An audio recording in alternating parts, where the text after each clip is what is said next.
الذی جاء بالصدق، وہ جو آئے سچ کو لے کر، وصدق بہ، اور جس نے ان کی تصدیق کی۔ ایسے لوگ وہ سچے ہیں۔ اب سچ لے کر آنے والا کون اور اس کی تصدیق کرنے والا کون؟ تو سچ لے کر آنے والے ہیں نبی رحمت صلی اللہ علیہ وسلم، اور تصدیق کرنے والے ہیں حضرت ابو بکر صدیق رضی اللہ تعالی عنہ۔ اس آیت کی یہ تفسیر حضرت سیدنا علی مرتضیٰ شیر خدا کرم اللہ وجہ الکریم سے ہے۔ حضرت علی فرماتے ہیں اس آیت کا مطلب یہ ہے الذی جاء بالصدق، جو سچ کو لے کر آئے، اس سے مراد نبی کریم صلی اللہ علیہ وسلم ہے، اور جس نے تصدیق کی اس سے مراد حضرت ابو بکر صدیق ہے۔ سیدنا ابو بکر صدیق رضی اللہ تعالی عنہ حضور علیہ الصلاۃ والسلام کی بارگاہ میں جب اسلام لے کر آئے، اس وقت حضرت ابو بکر صدیق کا شمار مکہ شہر کے بڑے تاجروں میں ہوتا تھا، امیر کبیر تاجروں میں ابو بکر صدیق کا ایک مقام تھا۔ آپ کے پاس نقد 40,000 درہم موجود تھے۔ تصور کریں جس دور میں، جس ماحول میں 10 درہم کی اچھی بکری آ جاتی ہے، 40 درہم 50 درہم میں اونٹ آ جاتا ہو، اس ماحول میں 40,000 درہم کتنی بڑی دولت ہے۔ 4,000 بکریوں کی قیمت، یہ کروڑوں کی رقم بنتی ہے۔ ابو بکر صدیق رضی اللہ تعالیٰ عنہ کے پاس اتنا مال نقد موجود تھا جب آپ مشرف بہ اسلام ہوئے۔ سیدنا ابو بکر صدیق رضی اللہ تعالیٰ عنہ نے وہ سب مال اسلام کے لیے نبی پاک کی بارگاہ میں خدمت میں پیش کر دیا۔ آپ جس طرح چاہیں اس میں تصرف فرمائیں، نبی کریم علیہ الصلاۃ والسلام اس میں پھر اس طرح ہی تصرف کرتے جس طرح ذاتی مال ہے۔ حکم دیا ابو بکر تو رکھ، اپنے پاس ہے میرا، رکھ تو، جس طرح میں کہوں گا اس کے مطابق خرچ کرتے رہو۔ ابو بکر صدیق رضی اللہ تعالی عنہ غلاموں کو آزاد کرتے۔ غلام مسلمان، عرب معاشرے میں غلاموں پر بہت ظلم کیا جاتا۔ ہمارے معاشرے میں تو غلامی نہیں، پھر بھی ماتحتوں پر بڑا ظلم کرتے ہیں لوگ۔ ہمارے ہاں پھر بھی کچھ قانون کی پاسداری ہے۔ صوبہ سندھ میں یا بلوچستان میں بہت زیادہ استحصال کیا جاتا ہے، حقوق بالکل نہیں دیے جاتے، نچوڑا جاتا ہے ماتحتوں کو۔ 8 گھنٹے کام کے بجائے 20 22 گھنٹے کام لیتے ہیں، اور بڑا شدید قسم کا۔ بعض علاقوں میں جس طرح بیلوں کے ذریعے ہل چلاتے، اس طرح انسانوں کے ذریعے ہل چلانے کا رواج تھا، غلاموں کے ذریعے بہت زیادہ ظلم و ستم۔ تو میں بات یہ کر رہا ہوں کہ دور جاہلیت میں بھی بڑا ظلم کرتے لوگ۔ اب اسلام کی قبول کرنے کے بعد جب لوگ مسلمان ہو جاتے، ان میں کئی غلام بھی مسلمان ہو جاتے۔ ان غلاموں کے جو مالکان ہیں وہ بڑا غصہ کرتے، ہوئے میرا غلام تو کلمہ پڑھے نبی پاک کا، تو اس پر وہ غصہ کرتے، مارتے، اذیتیں دیتے، سزائیں دیتے، دکھ پہنچاتے، غصہ نکالتے۔ لیکن وہ پھر ثابت قدم ہوتے کہ اسلام کی مٹھاس اور لذت جس کو نصیب ہو جائے اس سے پھر چھوٹتی نہیں۔ تو حضرت ابو بکر صدیق ان غریب مفلس لوگ یا غلام لوگوں کو خرید کر، غلاموں کو خرید کر آزاد کرتے۔ تو 7 لوگوں کو ابو بکر صدیق نے کافروں کی قید سے خرید کر آزاد کیا۔ ابو بکر صدیق کے والد ابو قحافہ یہ بعد میں مشرف بہ اسلام ہوئے، مکی دور میں نہیں۔ یہ فتح مکہ کے موقع پر ابو بکر صدیق کے والد مسلمان ہوئے۔ تو ابو بکر صدیق کے والد اپنے بیٹے کو کہا کرتے کہ بیٹا ویسے تو غلام آزاد کرنے چنگی گل ہے، کہ اوکھا سوکھا ویلا آوے مدد کر دے ہیں تے طاقتور جڑے ہون غلام انہاں تے جڑے کم دے ہون طاقتور ہون انہاں نوں تو آزاد کیتا کر تاکہ اوکھے سوکھے ویلے پھر تیرے باں بازو بنن۔ ابو بکر کہتے ہیں کہ بابا میں اس لیے نہیں کرتا، میں تو اللہ کی رضا کے لیے، رسول اللہ کی خوشی کے لیے یہ کرتا ہوں، میں کسی اپنی مشقت کے وقت کے لیے کہ نہیں ان کو خریدتا آزاد کرتا۔ جب حضور علیہ السلام ہجرت فرما کر مدینہ شریف تشریف لائے اس وقت وہ 40,000 میں سے 5,000 یا 4,000 باقی تھے، باقی سب وہ اسلام کی خدمت میں صرف ہو چکے تھے۔ 35,000 یا 36,000 درہم وہ اسلام کی خدمت کے لیے غریب مسلمانوں کو، غلاموں کو خرید کر آزاد کرنے میں صرف ہو چکے۔ ابو بکر صدیق نے وہ توڑا، اس دور میں سکے ہوتے تھے نا، روپے نوٹ تو ہوتے نہیں تھے، اب تو ہے کہ پرچہ اتنا ہی ہوتا ہے، کسی پر 100 روپے کی مہر لگا دیتے ہیں، کسی پر 500 کی اور کسی پر 5,000 کی لگا دیتے ہیں۔ اس دور میں اس طرح تو تھا نہیں، سکے ہوتے چاندی کے ٹھیپے، تو وہ ابو بکر صدیق رضی اللہ تعالی عنہ اپنے ساتھ لے گئے۔ ہجرت کے سفر میں جب چلے تو ابو بکر صدیق نے 2 ڈاچیاں تیار کی ہجرت کے لیے۔ ہجرت سے 3 مہینے یا 4 مہینے پہلے ایک دن حضور علیہ السلام سے اجازت مانگی، یا رسول اللہ مکے میں لوگوں کا ظلم بہت زیادہ ہے، اگر آپ اجازت دیں تو میں کسی پرامن علاقے میں چلا جاؤں، وہاں اللہ پاک کی عبادت کروں۔ یہاں اہل مکہ تو بڑا تنگ کرتے ہیں، ظلم کرتے ہیں، کیونکہ ان کے ظلم وہ صرف غلاموں تک نہیں تھے، آزاد اور معزز معاشرے کے جو برسر روزگار لوگ ہوتے، امیر لوگ ہوتے، ان پر بھی وہ موقع پا کر ظلم و زیادتی کرتے۔ تو ابو بکر صدیق نے جب اجازت مانگی تو نبی پاک علیہ السلام نے ارشاد فرمایا، ابو بکر شاید اللہ پاک تیرے لیے کسی اچھے ساتھی کا انتظام کرے گا۔ ہجرت کی متعلق ارشاد فرمایا، ابو بکر ٹھہر جا، شاید اللہ پاک تیرے لیے کسی اچھے رفیق کا انتظام کرے گا کہ تم دونوں پھر مل کر سفر کرو گے ہجرت کا۔ ابو بکر سمجھ گئے کہ نبی پاک اپنے متعلق اشارہ دے رہے ہیں۔ عرض کی، یا رسول اللہ کیا آپ کو اجازت سفر ہجرت کی مل گئی ہے؟ فرمایا کہ مجھے امید ہے، اور نبی پاک کی امید اللہ پاک پوری فرماتا ہے۔ حضور علیہ السلام کے ساتھ سفر کے لیے، چونکہ سفر لمبا ہے، مکہ شریف سے مدینہ شریف اچھا خاصا سفر ہے،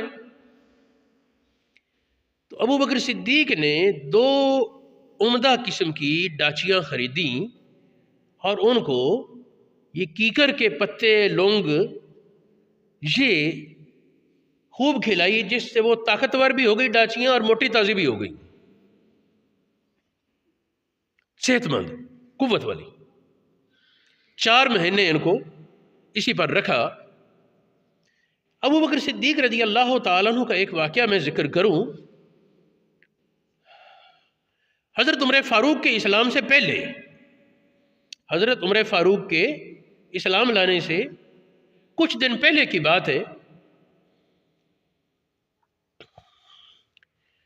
ابو بکر صدیق نے عرض کیا، یا رسول اللہ اس وقت مسلمان ایک اچھی خاصی تعداد ہو چکے ہیں مکہ میں مسلمانوں کی تعداد اچھی خاصی ہے کہ 38 بندے مسلمان ہو گئے ہیں، اس کے علاوہ ہیں جو ہجرت کر کے حبشہ گئے ہوئے تھے، ان کی تعداد 80 سے اوپر تھی، وہ الگ گئے۔ جو مکہ شریف میں موجود تھے مرد، وہ 40 نہیں 38 تھے، 38 مرد اچھی خاصی تعداد ہے۔ یا رسول اللہ آپ اجازت دیں ہم حرم مکہ میں جائیں، سب لوگوں کے سامنے خانہ کعبہ کا طواف کریں، اللہ پاک کی توحید کا نغمہ بلند کریں، کلمہ طیبہ کا ذکر کریں اور ان مشرکوں کے سامنے ان کو اپنی قوت کا اظہار پتہ چل جائے. ایسے لوگ جو ہوتے ہیں نا، جو ادھر ملے تو ادھر کے مخلص، ادھر ملے تو ادھر کے مخلص، یہ دنیاوی تعلقات میں بھی نقصان دیتے ہیں. اور وہاں تو کفر اسلام کا مسئلہ تھا. دوغلا کو نہ رہے، جو مسلمان ہے وہ کھول کر کھرا کھرا سامنے آ جائے، یہ مسلمان ہے. حضور علیہ السلام نے ایک دو بار فرمایا کہ ابو بکر ابھی تک ہم تھوڑے ہیں. عرض کی یا رسول اللہ جیسے آپ کی مرضی، میرا دل تو کہتا ہے کہ اب ہم کافی طاقتور ہیں. میں چلو چلتے ہیں. مسجد شریف میں تشریف لائے. حضور علیہ السلام نے قرآن پاک کی تلاوت بلند آواز سے کی، جس میں اللہ رب العالمین کی وحدت، وحدانیت کا بیان تھا اور شرک کی نفی تھی. یہ سن کر بت پرست لوگ جو تھے، بتوں کے پجاری، وہ سخت غصے میں آئے اور حضور علیہ السلام پر حملہ آور ہو گئے. نبی پاک کو اذیت پہنچانے لگے. ابو بکر صدیق نے روکنے کی کوشش کی اور اس میں یہ لفظ بولے، اتقتلون رجلا، کیا تم ایک آدمی کو صرف اس وجہ سے قتل کرتے ہو ان یقول ربی اللہ، وہ کہتا ہے میرا رب اللہ ہے، یہ کوئی جرم ہے؟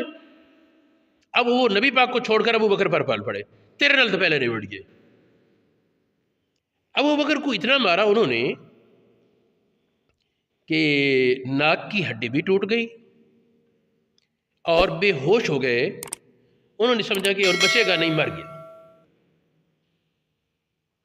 ابو بکر صدیق بے ہوش پڑے ہیں تو ان کی خاندان والوں کو پتہ چلا کہ ابو بکر کو اس طرح زد و کوب ہوئے اور بے ہوش پڑا ہے مسجد میں.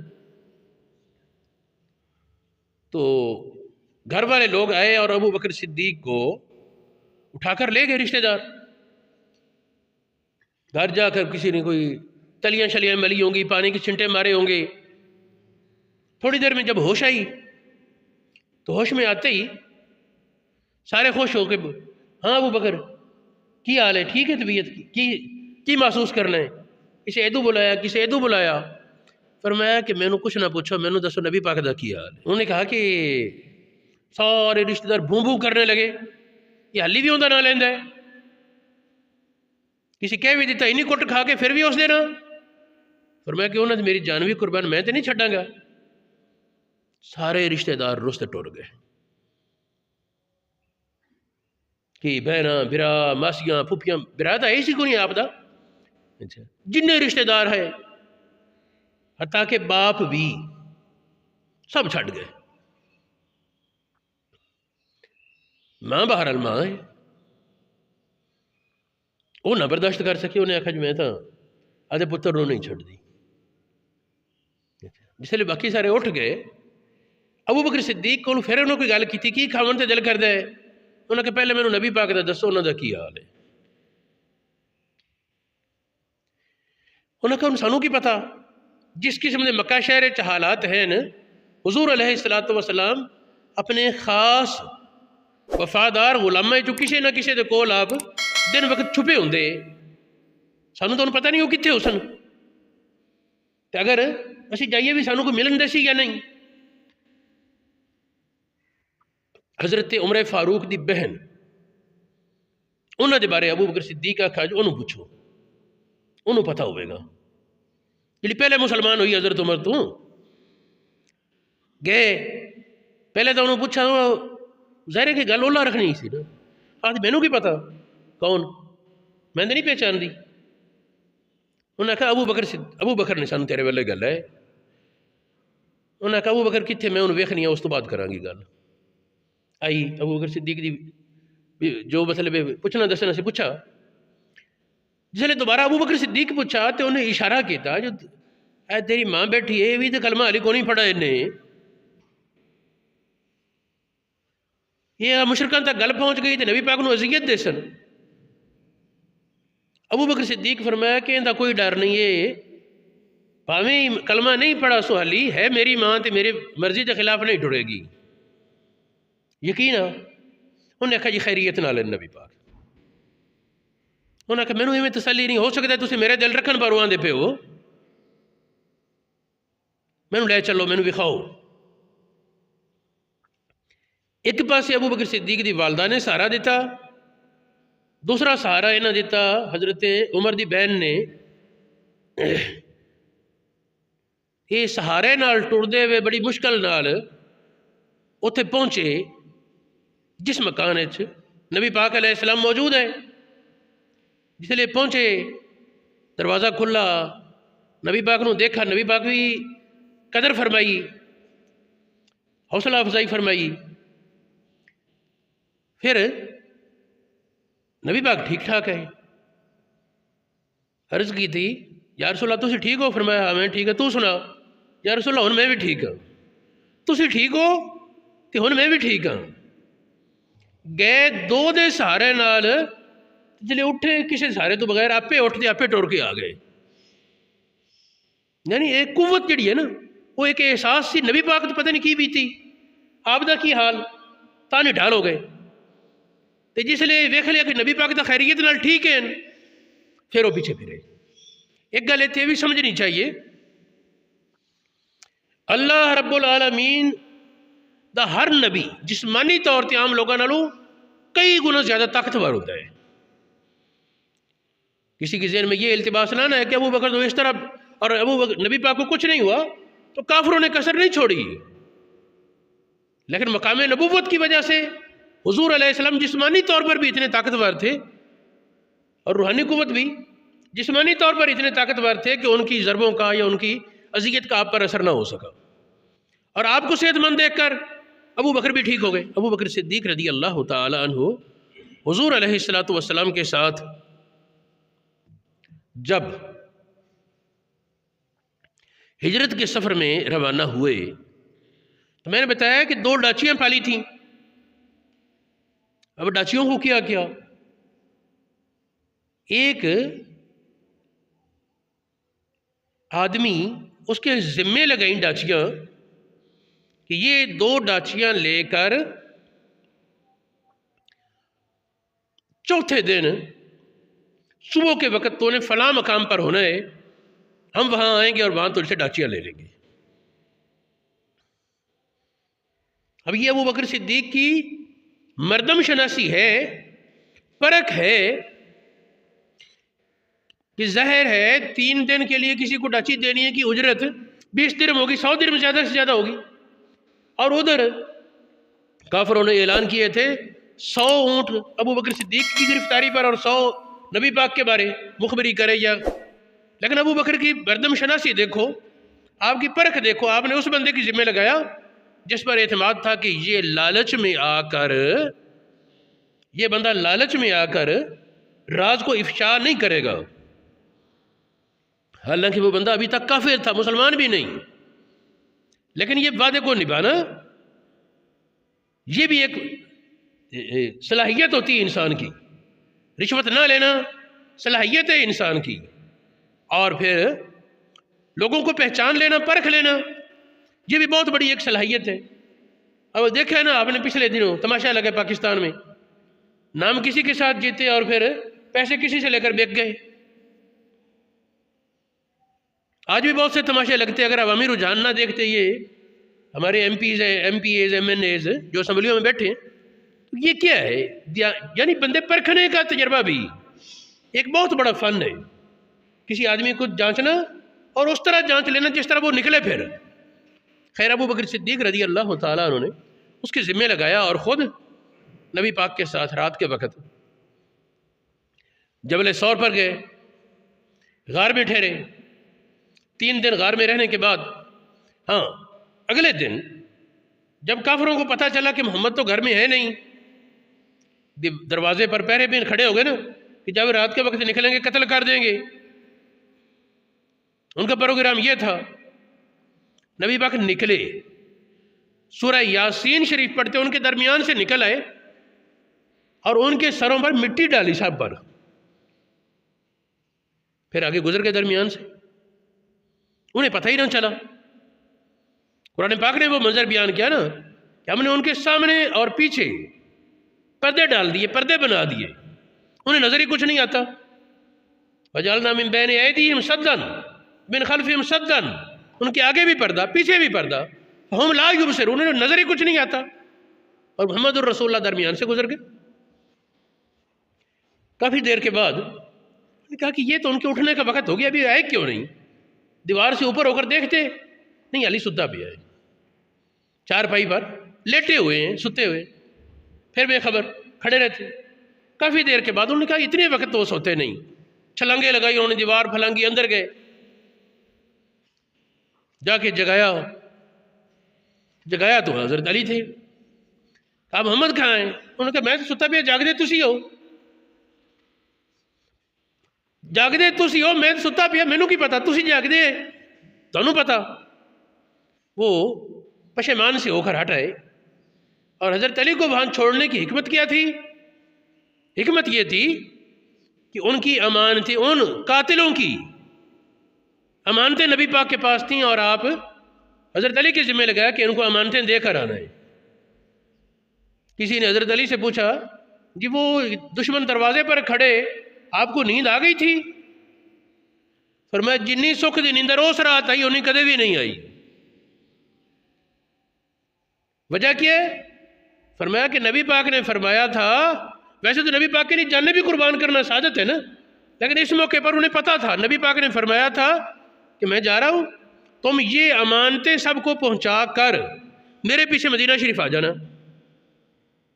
جب نبی پاک نے کہا آ جا رہا تو پھر جانا ہی ہے، پھر کافر کہہ ہی کچھ نہیں سکتے، تو پورے اطمینان سے سوئے۔ تو حضرت ابو بکر صدیق رضی اللہ تعالیٰ نبی پاک کے ساتھ، وہ اللہ رب العالمین نے اس رات فرمایا نا حضرت جبریل اور حضرت میکائیل کو کہ تم میں سے ایک کو اختیار دیا جائے کہ اپنے ساتھی پر جان قربان کر دے، کون کرے گا؟ کہ وہ مر جائے، اس کا ساتھی اس کی بھی زندگی پالے، تم میں سے کون تیار ہے؟ دونوں چپ، حضرت جبریل بھی چپ، میکائیل بھی چپ، اور میں لیکن نیچے دیکھو، محمد کے لیے ابو بکر بھی جان قربان کرنے کے لیے حاضر، اور علی بھی جان قربان کرنے سے کمی نہیں۔ اللہ رب العالمین نے فخر فرمایا، اللہ پاک نے فخر فرمایا جبریل اور میکائیل پر، علی اور ابو بکر کے کردار کے ساتھ، کہ دیکھو وہ محمد کریم کے لیے اپنی جانیں نچھاور کرنے کو تیار ہیں، کسی طرح کی پرواہ ہی نہیں۔ خیر یہ ایک ضمنی بات تھی۔ ابو بکر صدیق رضی اللہ تعالیٰ عنہ غار میں 3 دن ٹھہرے، تو اگلے دن اہل مکہ نے کہا کہ کھوجی بلاؤ، کھوجی ہوتے ہیں جو کھرے تلاش کرتے ہیں چوروں کے۔ کھوجی آ گیا، انہوں نے کہا جی یہ کھرا ہے، اور دیکھ رہے کہاں گئے؟ وہ کھرا دیکھ کر نا قدم کے نشان کہنے لگا اللہ کی قسم، مقام ابراہیم میں جو قدم ہے نا، وہ ابراہیم علیہ السلام کے قدم کا نشان، مقام ابراہیم پتھر میں فٹ ہے، اس میں جذب ہو گیا۔